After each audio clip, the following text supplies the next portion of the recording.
everybody. Welcome to Chatting with Chops, or welcome back. So glad to have you.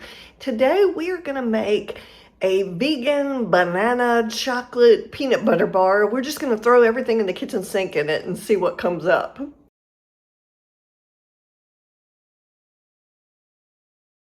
All right, so the first thing you need to do is collect up all of the ingredients that you're going to need.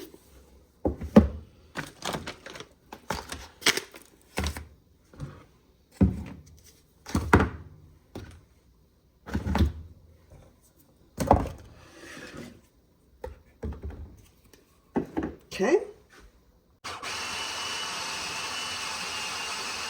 All measured out and ready to go. All right, so the first thing we need to do is put in our mashed bananas, and all I did was I used a food processor for mine. You can mash them by hand, or you can let your mixer here do it for you. It depends on what you want to do. Okay, and this is about 3 medium bananas. The recipe says you need 230 grams. So I did pull out the kitchen scale for this one. Okay. And now I'm going to mix this up a little bit just to make sure that I don't have any big lumps or anything. And in the meantime, I'm going to preheat my oven at 350 degrees.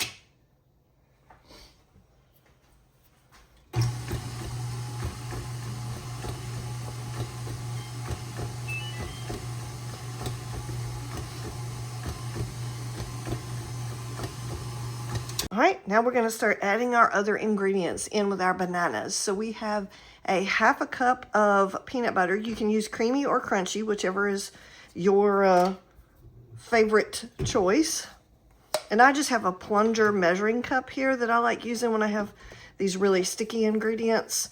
It just seems to work really better. I use it when I do vegetable shortening and peanut butter and things like that.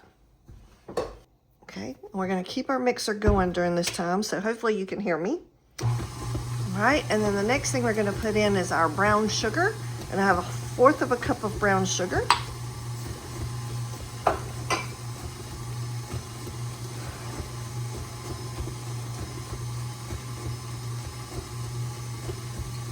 And then what we're going to do is we're going to add 1/4 of a cup of unsweetened applesauce. So this is about 60 grams. I just use the little snack size applesauce, but whatever works for you.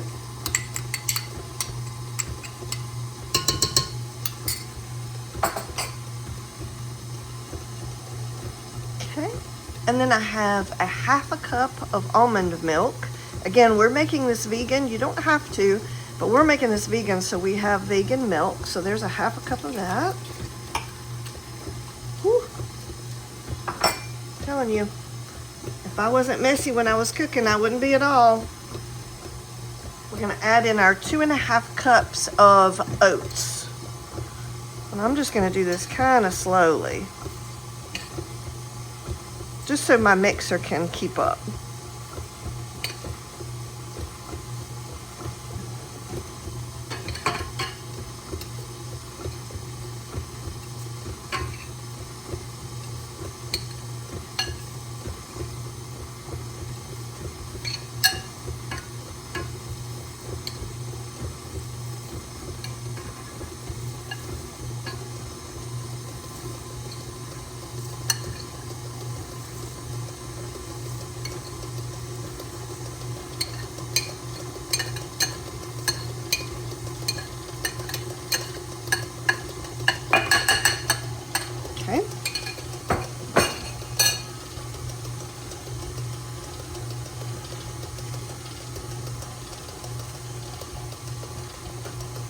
All right, so the next thing we want to mix in is our 1 teaspoon of baking powder.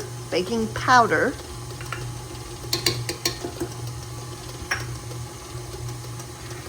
then we have 1/2 teaspoon of salt. And then we have 1 teaspoon of ground cinnamon, and we do have a heaping teaspoon just because I really like cinnamon. All right, and then we're going to add in our 1 teaspoon of vanilla bean paste. You can use vanilla bean extract, you can use vanilla bean powder, whichever works for you.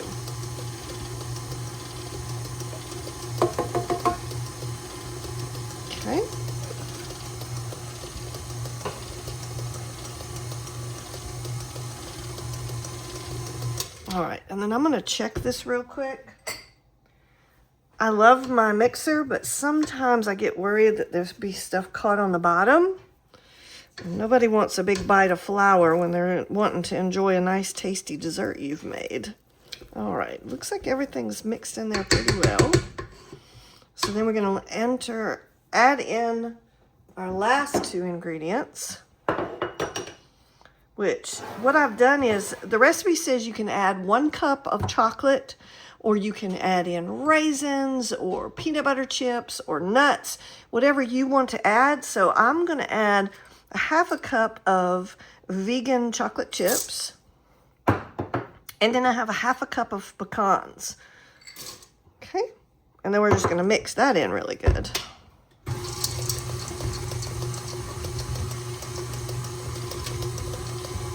All right. So next thing we want to do is put it in our 9x9 pan that we've prepared with our parchment paper. Okay. Let's get this off of my beater.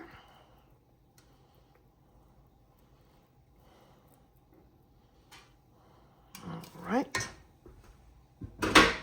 And then I want to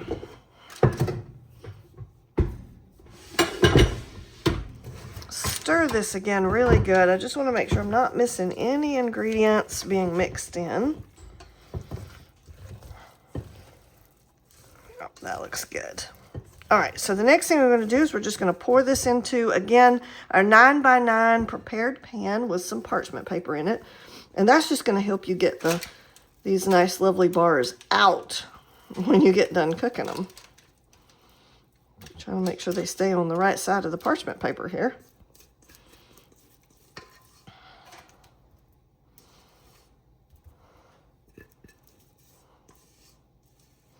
Okay.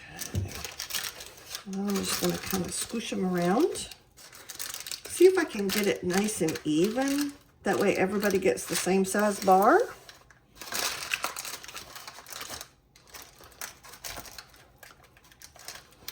Getting all these corners.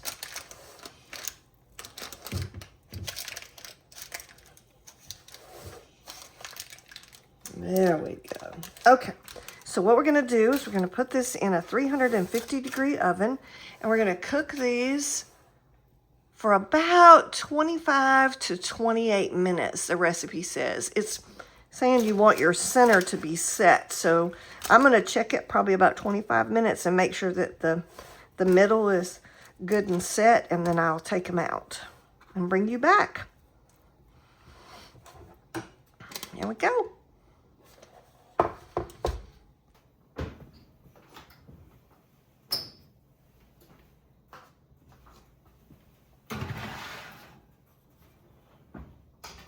Oh yeah, make sure you watch all the way to the end, because I will answer a question that someone asked me, and I think you might want to know what the answer is. All right, it's time to peek at him and see how he's doing. That actually looks pretty good. I think we're going to let him have another minute or two, and then we're going to take him out.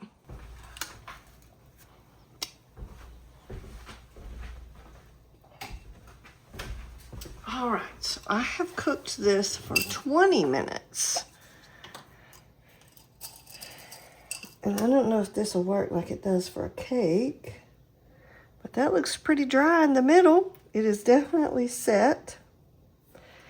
And so we're going to let this sit here for about 60 minutes and let it just cool to room temperature. I thought I'd bring it up so you can see. Isn't that gorgeous? Those just look yummy. All right, I'll see you guys in an hour.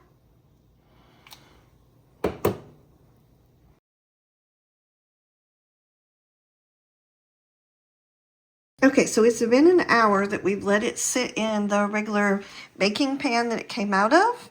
And then we have put it on a just flat cutting board. You can put it on whatever you want to be able to put it in the fridge. But it's still a little bit warm, so I didn't want to still put a warm baking pan in my fridge. That's not good for the other stuff in my fridge. And I'm going to take it and stick it in the fridge for about an hour as the recipe tells me. And I will say it does go ahead and tell you that if your baking paper, your parchment paper looks kind of wet, that's okay. It's supposed to look like that, so don't worry. But yeah, I'm just going to stick this in the fridge for about an hour, and then we'll bring it out and cut them and see how they taste. Okay, so they have sat in the refrigerator for about an hour, and so I have them just as is. I most likely will drizzle a little bit of vegan chocolate over the top of them to just kind of dress them up a little bit, but I thought we would try them as is for the moment. So let's see. Let me go ahead and cut a little small piece for us to try. We just need a little smidge. Oh, look at there. That looks pretty good. All right, so we're gonna try a little smidge of our vegan oatmeal chocolate peanut butter bar. That is really, really good. There's a little bit of sugar in there, not a whole lot. I don't really taste the bananas because unfortunately I don't really like bananas that much. But that is really good. That would be a great snack that you could put in, or a dessert for a picnic on a warm day or something. It's just very smooth, and that's lovely.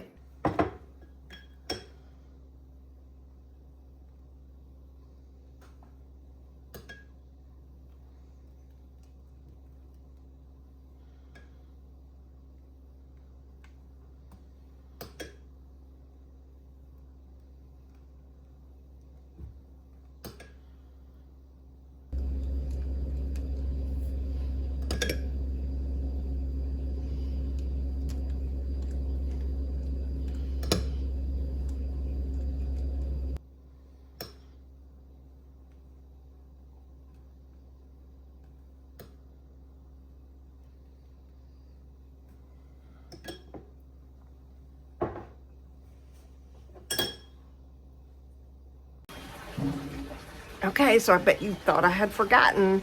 So the question I get asked pretty often is, where do I come up with these recipes that I make for my channel? Well, a million different places. I have a little vegan in my family, and sometimes she asks me to make recipes that are not vegan. Can I adjust and create them sub and move things around so that I can make them vegan? I have a wonderful husband who enjoys lots of different tastes, and sometimes he will recommend things that he'd like me to make. Sometimes it's just a matter of somebody will say, here, I've got extra of this, would you like it? And I end up going out into the World Wide Web looking for recipes for that. Sometimes it's just a matter of I've bought too much of something and I need to use it up. But I find fantastic, great recipes on the internet every day, and I always try to make sure I credit the people if it says who it came from, or if somebody just hands me a recipe. Sometimes I don't always know, but I love to credit people that come up with these great recipes. So there's your answer. This is where I come up with these great recipes to make for you guys all the time on my channel. So thanks for watching. Don't forget to like and subscribe, and I'll catch you on the next bake.